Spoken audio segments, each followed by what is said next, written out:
My name is Thomas Velvin, and I am with my third interviewee. Please state your name and your profession. My name is Chris Velvin, and I'm the VP of Production Safety for Viacom CBS. Okay, so the first question is, how have you handled the quarantine? So for me, I'm a high school student, and we've had to adapt our learning to online. So you have to do Zoom meetings, take pictures of your homework, everything's been online. So it's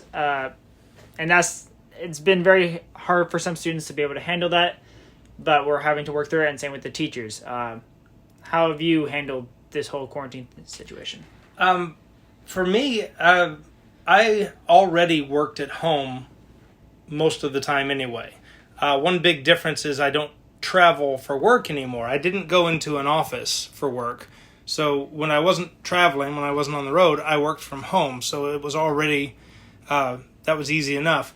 What has been good is actually spending this much time with the family and getting to be together. I mean, it's a lot of together, but it's been really good in that sense. Okay. What have you learned about yourself on quarantine? For me, I've learned that it's important to stay organized, especially as a senior high school student going into college. It's important to keep everything organized so that way you know when you're supposed to turn things in, when you're supposed to be on meetings, or everything in between for that. What have you learned about yourself through quarantine? It actually, we've been really rather fortunate. The fact that my job hasn't really changed that much. The way that I interact with my fellow employees, we're fortunate that none of us have gotten sick, and we're able to do what we need to do. What I've learned is actually, for some people, I guess being this much together has been rough for them. I've thoroughly enjoyed the time that I've got to spend with my three closest family members. I think it's brought us together in a lot of ways that doesn't always happen with teenagers and busy schedules and everything else. And you were mentioning about your work that it hasn't changed much, has it? So you were always at home working. You don't go into the studios anymore. And if there's any change at all, was it a smooth change? Was it a rough change? What was it? What was the whole transition process for you? The television production world has changed quite a bit. If you were working on big shows or you're working on movies, that's all pretty much shut down. But so much of what happens in my world is smaller. There's a lot of digital things. There's a lot of smaller shoots. All of our big shows, our scripted shows, have shut down. We haven't been doing big concerts or big award shows in that sense. But a lot of what we're doing is shot at home. We send equipment if we need to. Everybody stays in their place sheltering, but we're able to still create television. We're still able to do things. It's different. People are realizing that a lot of what they do, they can do from home. And we're a big part of what we're doing now is figuring out how we're going to come back to whatever the new normal is going to be. We don't know that it's going to be years before we ever have a big concert with an audience again.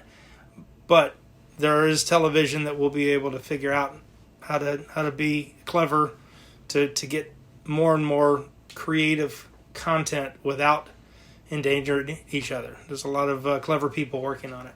Mm-hmm. What are some attitudes or actions in the world right now that drive you crazy? One example for me is people not following the social distancing rule, right? You see people in the greenbelt when I'm running or on the streets. They're in big groups acting as if it's just a normal day, right? They're talking with one another, not totally within 6 feet of each other, and they're acting as if the world around you is telling you not to do this. That drives me crazy. How about you? Me too. I see the same thing. I spend a lot of time studying, what the different jurisdictions are doing for relaxing the shelter at home, and then also tracking what the numbers are, what the CDC is saying, what the the different groups that are studying the cases and the fatalities and the intubations and all of that, and it's still going up. We some states, some places have plateaued and some are coming down, but most of the nation is still going up, and we're only opening up again because of the financial reasons, which are real. That is a real thing. We can't end up, everybody losing their jobs and the economy, dying because of this. But the reason we're opening up now is because there's room in the hospitals to be able to take people, not because the disease is in any way under control. And that's a scary thing. That drives me crazy that people are, they're getting bad information from some obvious sources. And that's a sad thing. People are going to die because of it. Yeah. And sort of the opposite of that, we talked about what's kind of infuriating a lot of people. What are some things that are also inspiring you or giving you hope? Is there anything that you're seeing out there that people are like, wow, that's something good that's actually coming out of this, and I hope this continues on in the future? I do see people when I go out for groceries or to the bank if I have to, whatever it is. I do see people being very courteous. I do see people wearing masks. It's there, you do see people that aren't sometimes, but most people are very courteous and they they let you go by and people are for the most part, it seems that people are caring for each other in that way, which is good. I am happy to see the way my company is proceeding with how they want to open up and start working again. They're taking a very conservative stance, and it's with the intentions that we can't have people on our television shows getting sick. They are spending the money and taking the very conservative steps to wait until we know what's going on and not rushing back into it. And some companies are rushing back into it in television production and movies and stuff. And unfortunately, we're going to see problems with that. But I've been pleased with how Viacom CBS is approaching that. Based on your answers, I can kind of tell what this next answer is going to be. But what are your personal thoughts on social distancing? Because there's a lot of people that think that the social media and the news is almost dramatizing it. Like, yes, that's important, but we don't really need to follow it. Or like, they're being super dramatic on this whole situation, and it's really not as serious as they make it out to be.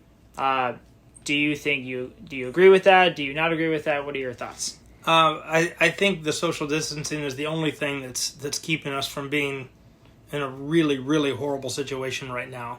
The idea of flattening the curve, as they say, is not to reduce the number of people that get it over the whole course of this. It's to keep the numbers lower so that they don't overwhelm the hospitals. The same number of people are going to get it. We just want it to take 6 months to get it or a year to get it instead of everybody getting it in 1 month. And the hospitals can't handle that. It will save lives if we can spread this out, because there'll be beds for people, there'll be ventilators for people. And I do think the social distancing is a big part of that. As you may know, there are a few states that have already decided to open up their economy. I think it was Georgia that opened it. Texas is now opening it. Of course, we live in California, and they're just kind of in the shutdown process still. But do you think that some U.S. states are opening up their economy too early, or do you think they're doing it at the right time, or what are your thoughts on that? I do think that they're opening it too early, even in places where it's the populations are more spread out. It's obviously the cities, the bigger cities where people are closer together is going to be the bigger situation, but we are still seeing smaller towns that may have manufacturing, or they may have a meat processing plant, or they may have something where we're seeing spikes, and this virus is going to eventually get to almost all of us. It will, and we got to keep the economy going. That's true, but at what cost? I mean, there will be people that die unnecessarily because we opened up too soon. And lastly, what is your main source of getting essential items? For the elderly, they have people go out to the grocery stores and bring it to them to their front door. That way they're not exposed to the outside world. How are you and your family getting items that they need? We're doing a lot of shopping online, a lot of stuff through Amazon and Target delivers. I do go out and go shopping at the grocery store probably once a week and get essential items. But really not much else. I've been to Home Depot a time or two. But mostly we do a lot of shopping online and we get things delivered for a lot of our stuff. Okay, well that's all the questions that I have. Did you have anything else that you wanted to talk about or mention? No, I think this is an unprecedented time. This is a very strange time that we're all living through. We're all going to remember this forever. We don't know what the future is going to be. We don't know what the new normal is going to be. We're all used to now taking off our shoes and getting a search when we get on a plane that we didn't have to do before. But it's normal now because of 9/11. Now we're going to have new things. Maybe people don't shake hands ever again. Maybe you don't hug people when you see them anymore. Maybe we don't have concerts. Maybe Coachella is just online from now on. I mean, it's hard to see how people are going to be comfortable getting together in big groups like that without some sort of protection. It's a weird time. It is. Thank you for helping me with this, and hope you stay safe, and you and your family. Thank you very much. You too.